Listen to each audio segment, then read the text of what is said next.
গাজলে রাস্তা পার হতে গিয়ে ট্রাকের ধাক্কায় মৃত্যু হলো বৃদ্ধার। মর্মান্তিক দুর্ঘটনাকে ঘিরে চাঞ্চল্যের সৃষ্টি এলাকায়। মৃতার নাম আলিয়া সরকার। অন্যদিকে রাতে গাজলের সালুকা এলাকায় দুর্ঘটনার কবলে পড়ে একটি মোটর বাইক।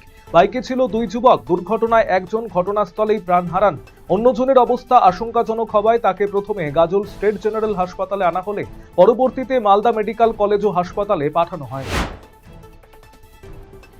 তৃণমূলের কার্যালয় দখলকে ঘিরে রবিবার রাতে উত্তেজনা ইসলামপুরের 14 নম্বর ওয়ার্ডের মিলনপল্লী এলাকায়। পাশাপাশি তৃণমূল নেতাকে লক্ষ্য করে ছোড়া হলো ডিমও। সুদে নেওয়া টাকা ফেরত দিতে না পারায় মহিলাকে মারধরের অভিযোগ এক ব্যক্তির বিরুদ্ধে। ঘটনাটি ঘটেছে ইসলামপুরের আলীনগর এলাকায়। ঘটনার পর থেকেই আতঙ্কে রয়েছেন ওই মহিলা। এই ঘটনায় লালুর বিরুদ্ধে ইসলামপুর থানায় অভিযোগ দায়ের করেছেন নিগৃহীতা মহিলা।